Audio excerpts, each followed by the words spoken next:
Hola familia, antes de empezar les pido por favor que se suscriban al canal para que estén al pendiente de cada video que subo, que activen la campanita para no perderse ninguno de los videos. Muchas gracias.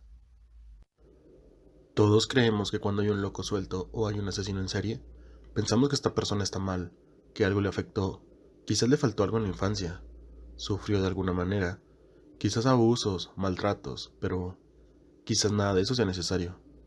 Es de lo que les hablaré ahora. Jeffrey no pasó nada de esto. Sin embargo, fue conocido por sus atrocidades. Esta es la historia de Jeffrey Dahmer, o mejor conocido como el caníbal de Milwaukee.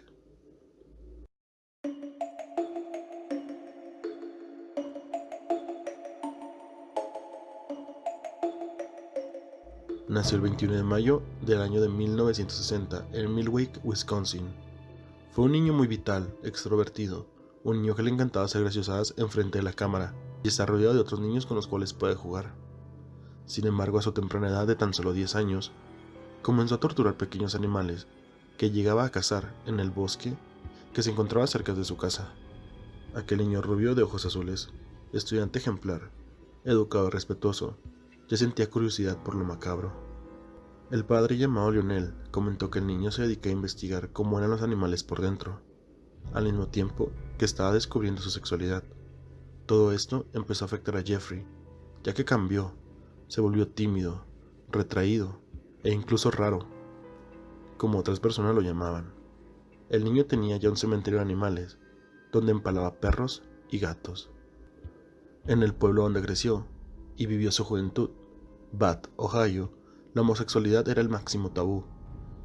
Jeffrey se sintió desamparado cuando comenzó a despertar en su interior una inclinación sexual hacia el género masculino, ya que no conocía a nadie que fuera gay. Toda la caja de Pandora se abrió cuando en la clase de biología tuvo que diseccionar un lechón. Él, en una entrevista, ya encarcelado, mencionó lo siguiente: Cada vez era peor. No sabía cómo contarle a alguien lo que me estaba pasando, así que todo lo guardé para mí. empezó a beber en cantidades enormes, y todo eso causó que lo expulsaran de la universidad y del ejército, donde se alistó por orden de su padre. Después de todos los fracasos, decidió mudarse con su abuela. Durante los años que se estuvo con ella, se alejó de los vicios, de las relaciones con hombres, que al mismo tiempo él veía como algo inmoral, y sobre todo, de su impulso de matar. Cumplió 23 años cuando comenzó a trabajar en una fábrica y reprimía su homosexualidad hasta límites, los cuales eran casi enfermizos. Pero como todo en la vida, los tiempos dulces durarían muy poco, tan solo 3 años.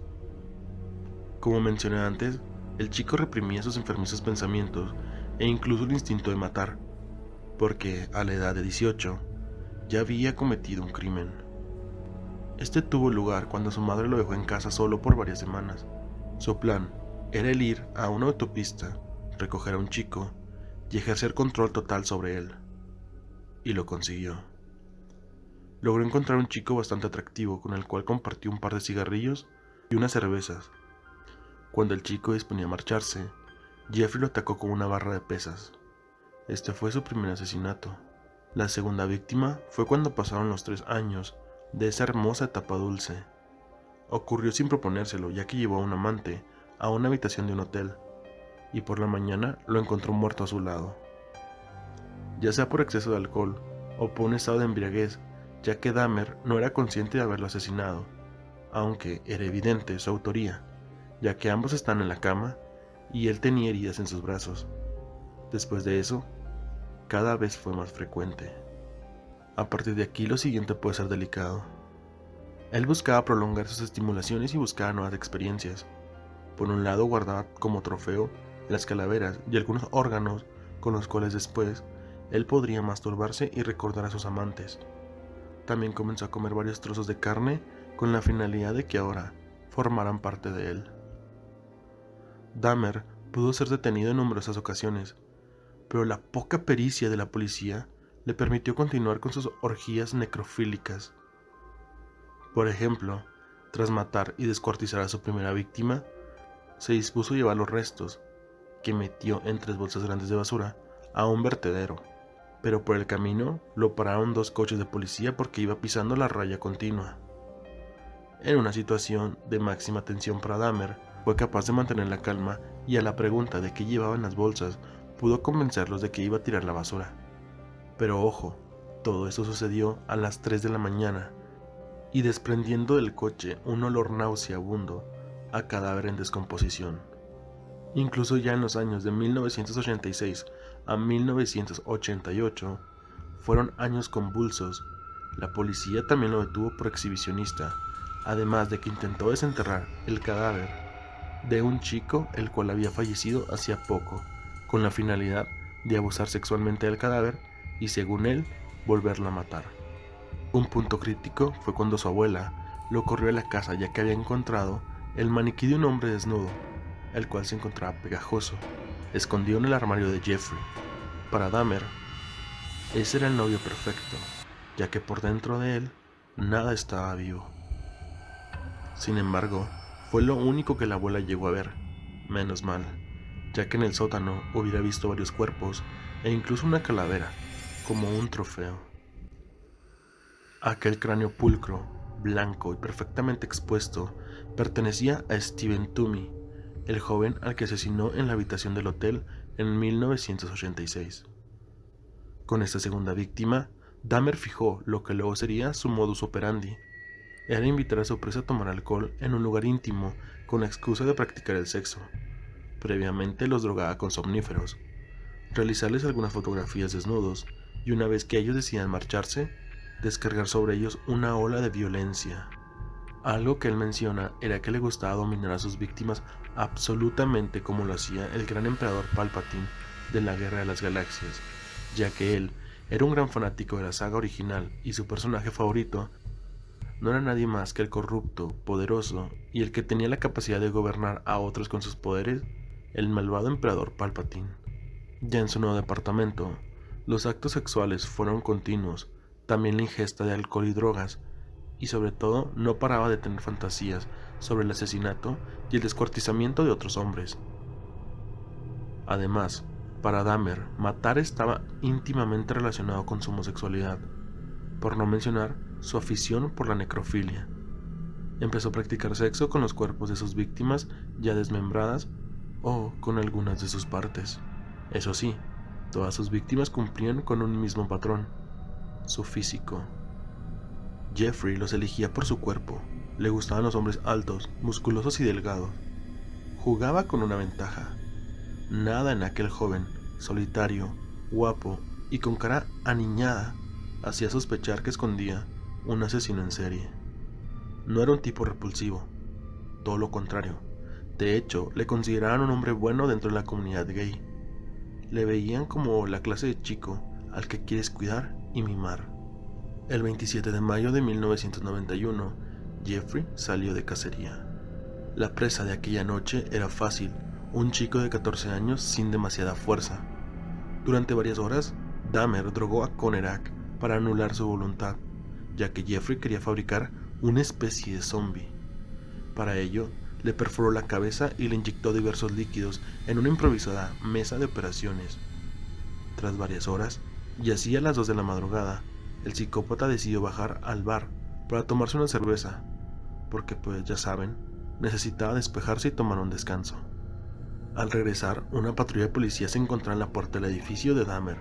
Conerak había logrado escapar. Estaba desnudo y aturdido, tenía moretones por todo el cuerpo, y apenas se le entendía al hablar. Jeff se disculpó con los agentes por el estado de su amigo y aseguró que estaba borracho.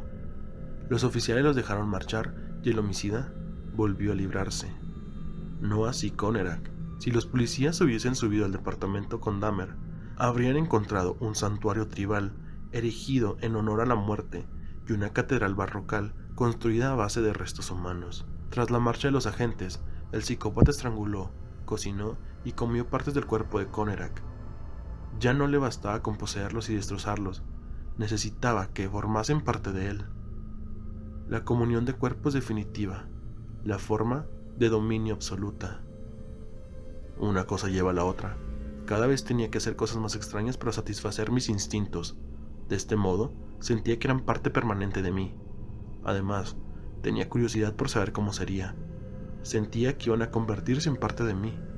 Comérmelos me producía un placer sexual. Esto explicó Dahmer ante las cámaras de televisión. 2 meses antes de su arresto y después de terminar brutalmente con Conerak, siguió guardando las apariencias ante su entorno. Incluso se mostraba cariñoso y atento con la sociedad. Durante ese tiempo, la ciudad de Milwaukee fue testigo de extrañas desapariciones, pero Jeffrey elegía a algunas personas que nadie las iba a echar de menos, o porque llevaba un estilo de vida muy loco. Nadie se dio cuenta de que más de una docena de chicos jóvenes habían desaparecido. No aparecía ningún cadáver, ni se vivía ningún clima de miedo en la ciudad. Todo terminaría en julio de 1991, cuando una de sus víctimas, llamada Tracy Edward, de 31 años, logró escapar y poder parar un coche de policía. Completamente desnudo y medio drogado, intentó explicarles lo sucedido a los policías. Los agentes se dirigieron a la casa del asesino. Durante el registro encontraron el horror en forma de templo. Paquetes con restos humanos, en el congelador una cabeza humana y un bidón de 200 litros con 3 torsos sumergidos en ácido, además de 83 fotografías de las víctimas descuartizadas. Acababan de cazar a un despiadado criminal del que ni siquiera tenían constancia. Se hizo famoso en todo el mundo. Se elaboraron camisetas, cómics, pinturas con su rostro, hasta canciones dedicadas a este asesino en serie. Una legión de fans lo esperaba a la puerta de los juzgados. Durante 3 semanas, el tribunal fue testigo de cómo Jeffrey Dahmer contaba las aberraciones realizadas a sus víctimas, de cómo los investigadores aportaban numerosas pruebas y de cómo intentó alegar que sufría de locura, pero de nada le sirvió su estrategia. El jurado votó 10 contra 2, que estaba legalmente cuerdo para afrontar la prisión. Algunos parientes de las víctimas asistían al juicio en silencio, otros no podían evitar llorar desconsoladamente. Incluso el juez les permitió hablar ante el tribunal antes de dictar sentencia. Aquí se vivieron momentos de máxima tensión, hasta el punto que la televisión censuró algunos de los testimonios que se escucharon en la sala. Varios de los familiares sí le gritaron bastantes cosas, enojados, tristes, molestos y con toda justa razón. Cuando el juez restableció el orden, el caníbal habló por primera vez en público, y sus palabras fueron: Me siento muy mal por lo que hice a esas pobres familias y entiendo que tienen derecho a odiarme. He visto sus lágrimas y si pudiera, daría mi vida ahora mismo para devolverles a sus seres queridos. De verdad lo siento muchísimo. Aquella frialdad con la que leyó su discurso hizo que muchos dudasen de que la disculpa fuese sincera. El 15 de febrero de 1992, el tribunal condenó a Jeffrey Dahmer a 957 años de prisión en Wisconsin y en mayo de ese mismo año a cadena perpetua en Ohio. Ahora tendría que pasar el resto de su vida entre rejas. Su nuevo hogar, el Columbia Correctional Institution de Portage, en Indiana. Pero si pensaron que sería todo, pues no. Ya dentro de la cárcel, Jeffrey decidió bautizarse y entregarse a la fe. Él creía fervientemente que el demonio le había poseído. Sin embargo, su estancia fue corta. Dahmer mostraba buen comportamiento y realizaba actividades con sus compañeros para socializar. Le asignaron tareas de limpieza junto a Christopher Scarver, un esquizofrénico que se hacía llamar Cristo. Pero este terminó por asesinarlo a golpes. Ironías de la vida. El preso usó una barra de pesas del gimnasio, la misma arma que Jeff utilizó para matar a su primera víctima, Stephen Hicks. El caníbal de Milwaukee murió camino al hospital por las graves heridas en la cabeza. Murió el 28 de noviembre a la edad de 34 en 1994. Tras su fallecimiento, los médicos extrajeron su cerebro para estudiarlo, pero incluso después de la muerte, siguió dando de qué hablar. Ahí comenzó una batalla judicial donde los padres se pelearon por hacerse con él. Mientras que la madre deseaba donarlo a un hospital de investigación mental, el padre solo quería enterrarlo y dejarlo de todo el mundo. Al final, su cerebro fue incinerado y las cenizas entregadas a sus padres. El caníbal de Milwaukee acabó con la vida de 17 hombres entre los años de 1978 a 1991. Y como bien dice el dicho, caras vemos. No sabemos lo que una persona con una sonrisa gentil y amable en nuestra sociedad puede ser en verdad. No sabemos si incluso algún familiar cercano o incluso nuestro propio vecino de al lado puede llegar a esconder. Y hasta aquí llegamos el día de hoy. Les pido de favor compartir el video y suscribirse al canal. Se los agradecería demasiado. Yo fui su tío Shoki y les deseo una linda noche.